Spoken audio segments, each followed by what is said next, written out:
Hey everybody, I'm back with another blog about my health journey.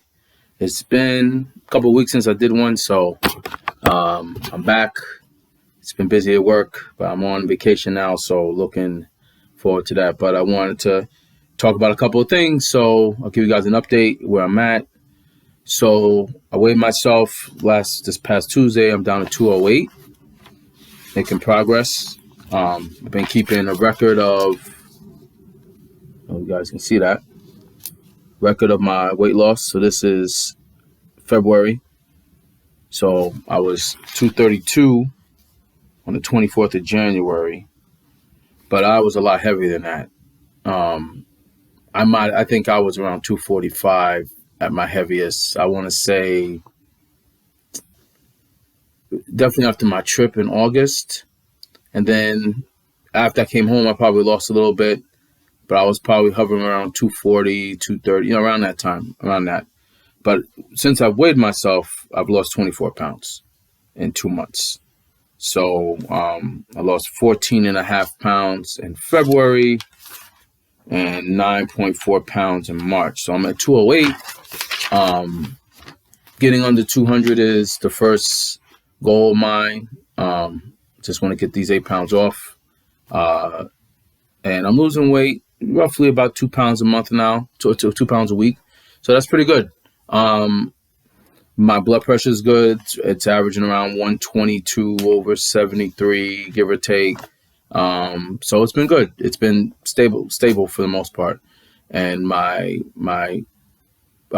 postprandial glucose, which is your 2-hour sugars after you eat, it's averaging around 115, 110. So it's good. They're all good. Things are looking good.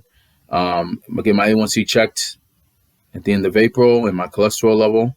So we'll see how those are. But overall, things are going well. I'm just keep doing what I'm doing. I'm, like I said, keeping a pretty low carb diet, eating lots of vegetables, lean meats. Haven't had red meat. I was eating pork, but I kind of cut back on that a little bit. But overall, like I said, not having to do anything major, like drastic, just eating healthier choices, having healthier choices and foods to eat. So something exciting I did with my mom and my wife last weekend was we went shopping, and I actually have come down in my clothes too. So my waist size was a 42, but I was wearing 40 pants, but they were khakis, and they can kind of stretch a little bit. But my waist was a 42 because my suit that I wore, it was a 48 chest and 42 waist. I think my waist was taking a little bit, maybe 41 and a half. But now I'm down to about a 38, maybe a 39. 38 khakis fit me fine. Another 5 pounds, I'll be into a 38 comfortably. I tried on a suit jacket, a 44 short, and it fit. It was a little snug, but it fit. So another 5-10 pounds, I'll be into that. My goal is to get down either to a 42 jacket or 40 short. And my waist size, I want to be 34. That's a healthy waist size for me. I was 32 in high school, so 34 as an adult to me would kind of make sense. But if I can get down lower, great. But 34 is kind of where, when I lost a lot of weight in my late 20s, that's kind of where I was at. And that was a good waist size for me. So put on 38 khakis. They fit fine. I even got on a 36, and it fit. It was snug, though, but I got it on. So I'm not too far off from a 36, probably another 15 pounds, so 36. And overall, if I get down to around 175, 170, I think that's kind of where I need to be to get down to the waist size that I need to be at. But I'll find out as I get there. And we'll see what my body does. But that was exciting. Actually, I got a large shirt rather than, I was wearing double XL at one point. Now I'm down to like a large, extra large in my stuff, kind of in between sizes, depending on like who makes it. But that was exciting, going shopping. And I actually bought 2 sweaters on Amazon from Izod, and they were large sweaters and they fit.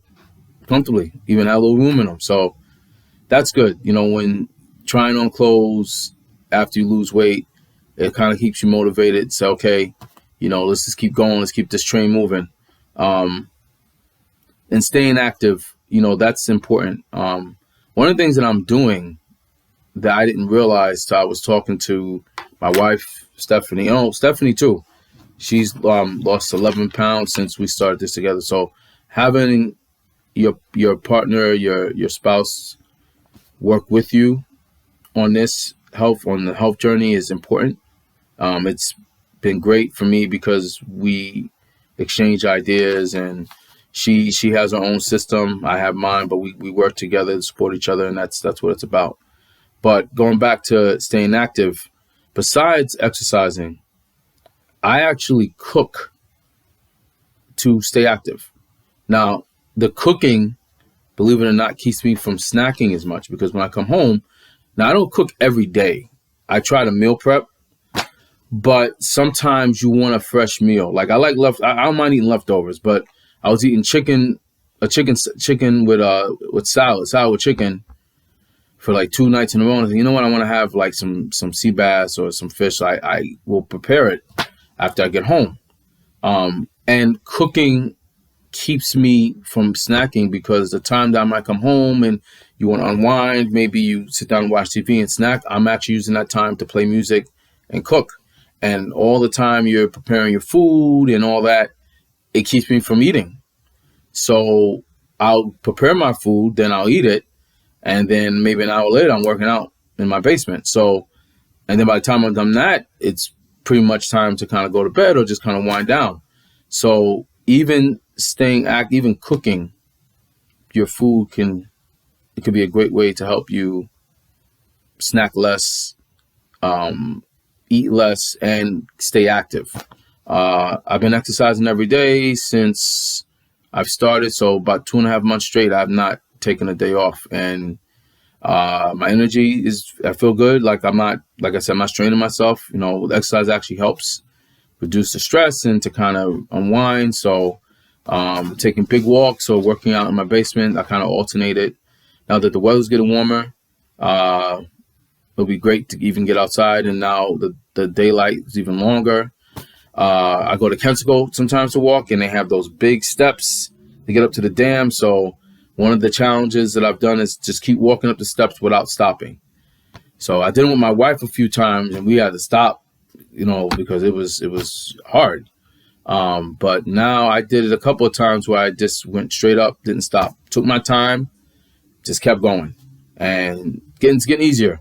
So, you know, I'm trying to change my routine a little bit, push myself. I try even jogging, and I realized that once I want to get this weight off, because it's not easy to jog when you're overweight.